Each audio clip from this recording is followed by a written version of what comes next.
As part of commemorating World Habitat Day, the South African Local Government Association is hosting the Inaugural National Urban Forum, which is scheduled from the 9th to the 11th of October at the Capitol on the Park in Sandton. Now, this forum, organized in collaboration with the Departments of Human Settlements, Cooperative Governance and Traditional Affairs, South African Cities Network and at UN at Habitat, will gather key stakeholders from across government, civil society, the private sector and community organizations to address the challenges as well as opportunities of rapid urbanization in South Africa. For more on this, let's speak to independent environmental scientist Alta Nyiko Mavunda-Mbele. Alta, thank you so much for joining us this afternoon. So quite an interesting gathering of a lot of minds, brilliant minds, academia, who should be, of course, giving us some valuable solutions pertaining to the various issues and challenges that we're suffering with in the country. Talking about climate change, we've seen quite a lot about the dangers of inclement weather and what it can do pertaining to urbanization and, of course, some of the rural areas and development there such.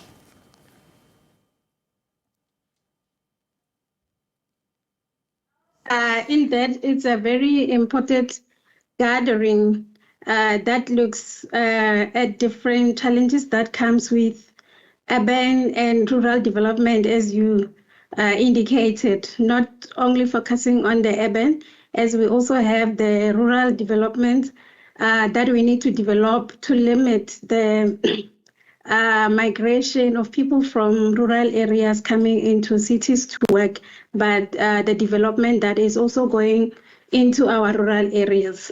While in the topic of urban and rural development, it's very important that we focus on our SDG 11 that talks to the sustainable cities and communities that we are building. And the specific targets there that touches on the impact of urban development to the environment. We should be focusing on the target 11.6 that talks to the reducing of the environmental impact of cities while we do this development. We shouldn't be developing as usual as it used to be. We should be looking at how does development impact environment, vice versa, and how does the environment impact the development that we're bringing, as we have seen a lot of infrastructure being affected by a lot of extreme events that we are experiencing due to climate change. Nyiko, well, the implementation of the South African urban policy as well as the new urban agenda has been a long ongoing project, right? And the progress report is something I suppose we are all looking forward to in terms of what exactly has been done in the past 30 years. I mean, we're just talking unrelated, but I suppose significant to this, to development is the fact that there were killings in Lusikisiki and community members and residents were complaining about the fact that police stations are miles and miles away due to the fact that there's no infrastructure that has been provided in terms of roads and access to those remote areas. So let's talk about that and how we always seemingly seem to have all these projects, but we never get any report back. Thank you very much. I think you are touching back to the point of emphasizing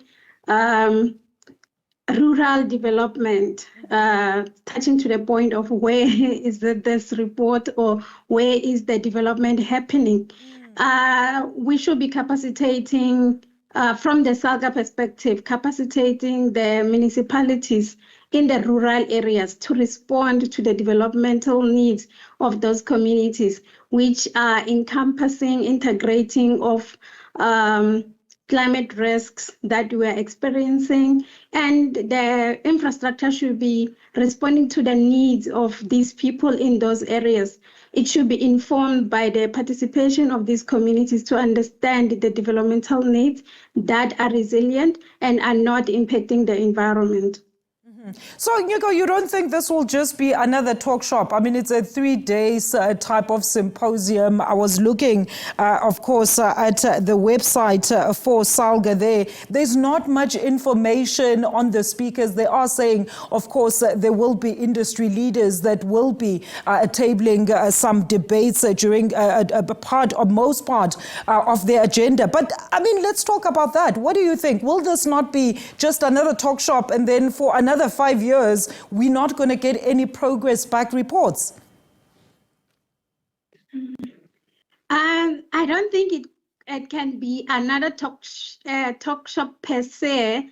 I believe this forum comprises officials from these cities. That's what gives me comfort and confidence. These are officials that comes from municipalities, big cities, discussing challenges related to urban development and rural development.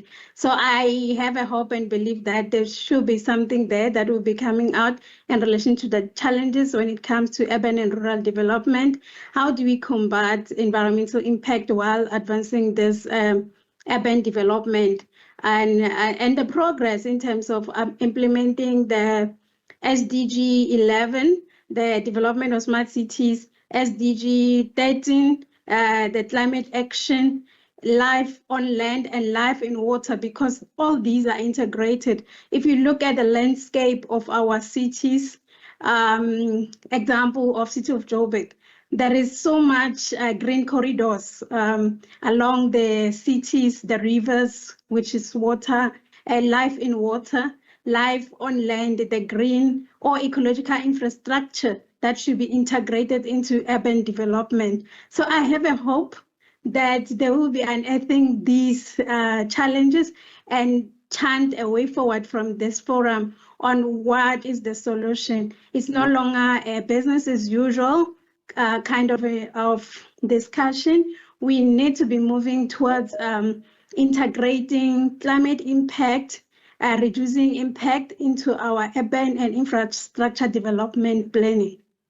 Absolutely, Nyiko. Thank you so much for your input this afternoon. That is Nyiko Mavunda-Mbele, environmental scientist, talking to us about, of course, gathering that will be called the National Urban Forum that is organized by SALGA, and it will take place from the 9th to the 11th of October.